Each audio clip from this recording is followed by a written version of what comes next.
किराए की बहू। उत्तर प्रदेश के एक छोटे से कस्बे में जानकी देवी का एक पुराना लेकिन सम्मानित घर था। कभी उसी आंगन में सुबह की चहल पहल, बच्चों की हंसी और त्योहारों की रौनक गूंजा करती थी। लेकिन अब वहाँ केवल सन्नाटा रहता था। उनके पति का कई वर्ष पहले देहांत हो चुका था।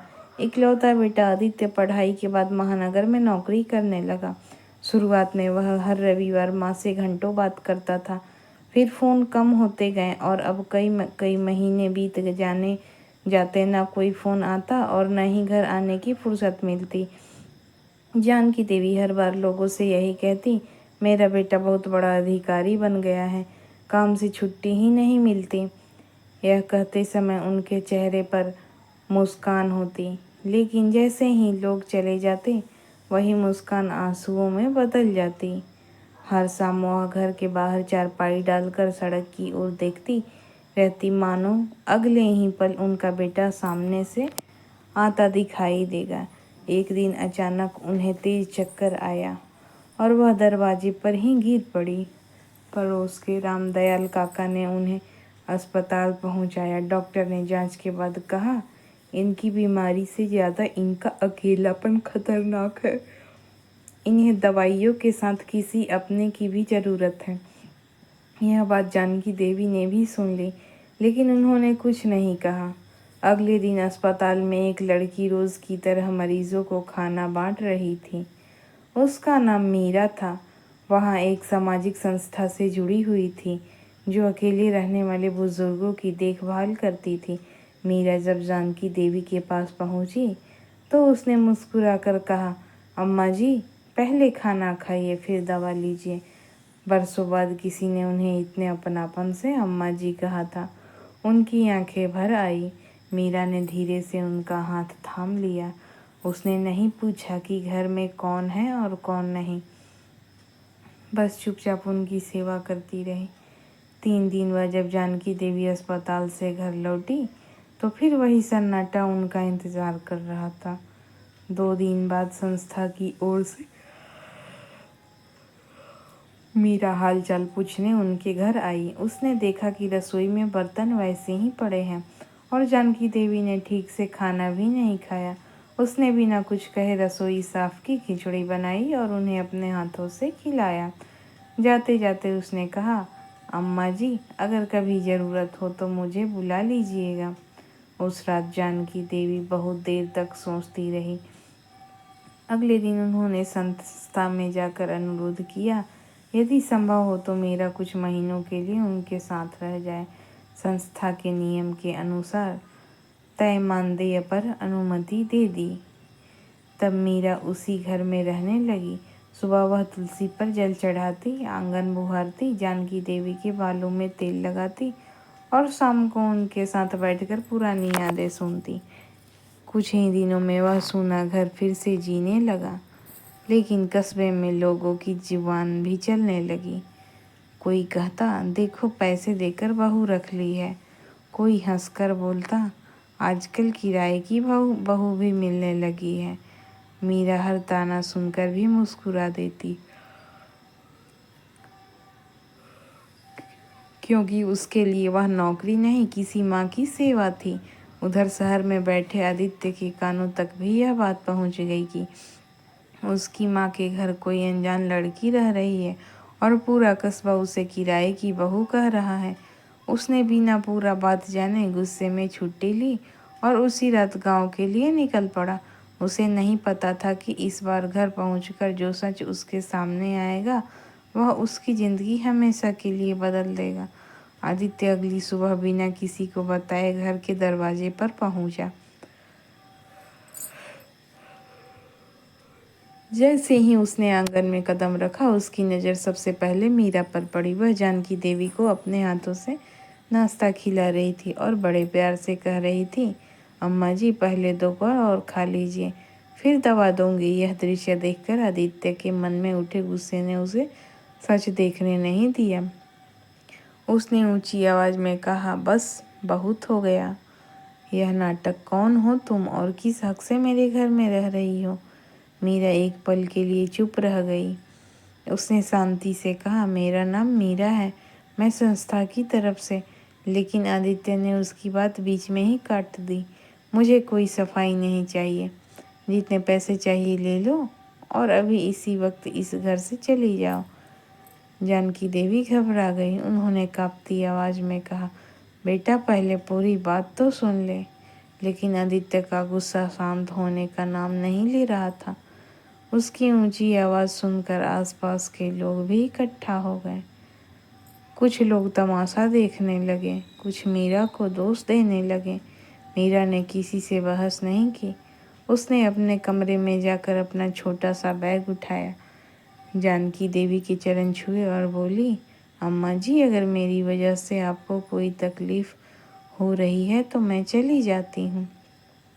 आपने मुझे बेटी जैसा प्यार दिया, यही मेरे लिए सबसे बड़ी दौलत है। इतना कहकर वह दरवाजे की ओर बढ़ने लगी। तभी जानकी देवी ने पहली बार अपने बेटे पर जोर से आवाज़ उठाई, रुक जा मीरा, कहीं नहीं जाएगी। अगर इस घर से कोई जाएगा तो वह तू होगा आदित्य। पूरे आंगन में सन्नाटा छा गया। आदित्य ने शायद पहली बार अपनी माँ को इस तरह बोलते सुना था। जानकी देवी की आंखों से आंसू बह रहे थे। उन्होंने कहा, जिस दिन मैं अस्पताल में अकेली पड़ी थी उस दिन तू नहीं आया था। जब कई रात मुझे तेज बुखार में पानी तक देने वाला कोई नहीं था, तब तू नहीं आया था। जब मोहल्ले वाले मुझे अस्पताल लेकर गए थे तब भी तूने कहा था कि काम बहुत ज़रूरी है। उस समय इस लड़की ने बिना किसी रिश्ते के मेरी सेवा की। इसने कभी मुझे एहसास नहीं होने दिया कि मैं अकेली हूँ।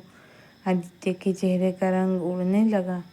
तभी रामदयाल काका आगे आए और बोले, बेटा, पूरे कस्बे ने अपनी आंखों से देखा है कि इस लड़की ने तेरी माँ की कैसी सेवा की है। तूने जो फर्ज निभाना था वह इसने निभाया है। तभी मोहल्ले की एक बुजुर्ग महिला बोली, जिसे हम किराए की बहू कहकर चिढ़ाते थे, वही इस घर की असली बेटी निकली। आदित्य की नज़र पहली बार मीरा के चेहरे पर गई।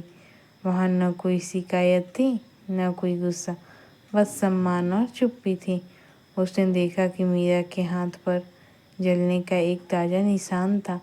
जानकी देवी ने बताया, कल मेरे लिए रोटियां बनाते समय इसका हाथ जल गया था, लेकिन इसने मुझे पता भी नहीं चलने दिया। आदित्य का सिर शर्म से झुक गया। उसने धीरे धीरे अपनी माँ के पैर पकड़ लिए और रोते हुए बोला, माँ, मुझसे बहुत बड़ी गलती हो गई। मैंने लोगों की बातों पर भरोसा कर लिया, लेकिन आपकी तकलीफ़ कभी समझ ही नहीं पाया। जानकी देवी ने कुछ नहीं कहा। उनकी चुप्पी ही आदित्य के लिए सबसे बड़ी सज़ा थी। उसी समय मीरा आगे बढ़ी और बोली, अम्मा जी, बेटा गलती करता है तो माँ माफ़ भी करती है। रिश्ते टूट जाएं तो उन्हें जोड़ना चाहिए। और अगर मैं सच में आपकी बेटी जैसी हूँ तो आज इस घर को फिर से एक कर दीजिए। यह सुनकर जानकी देवी की आंखें फिर भर आई। उन्होंने दोनों का हाथ अपने हाथों में रख लिया। लेकिन किस्मत ने अभी इस परिवार की सबसे कठिन परीक्षा बाकी रखी थी। उसी शाम डॉक्टर की एक रिपोर्ट आने वाली थी जो सबकी ज़िंदगी बदलने वाली थी। अगली शाम अस्पताल से फ़ोन आया तो जानकी देवी, आदित्य और मीरा तीनों तुरंत वहां पहुंचे।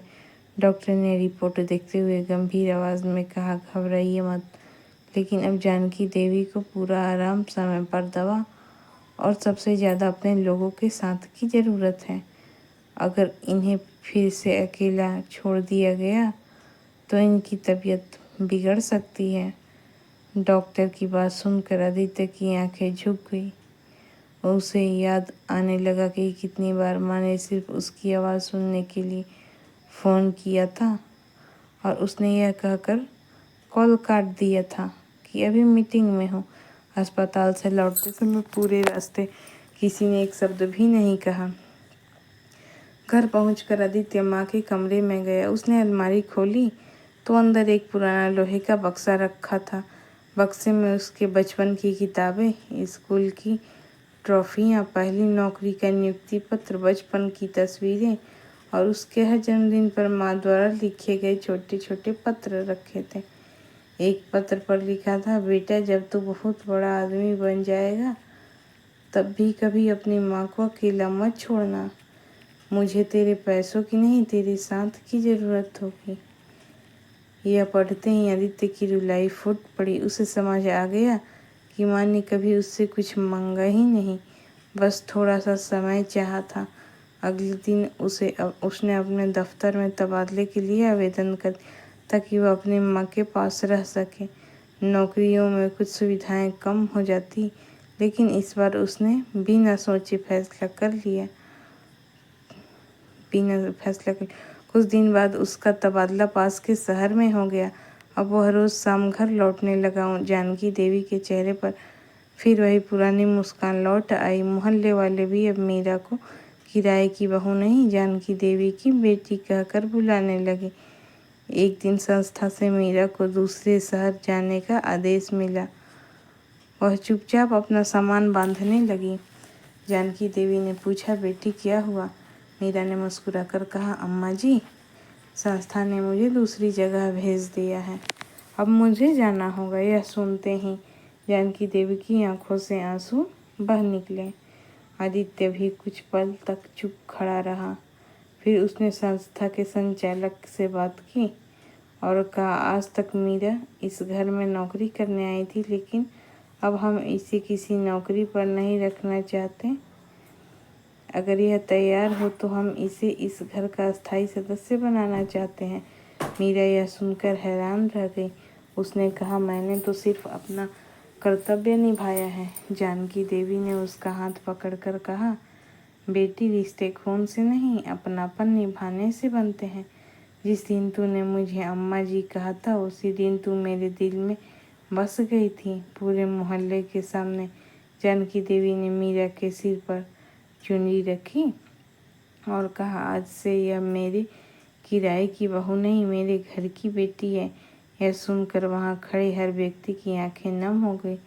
जिन लोगों ने कभी ताने मारे थे, वही लोग आज मीरा के सम्मान में ताली बजा रहे थे।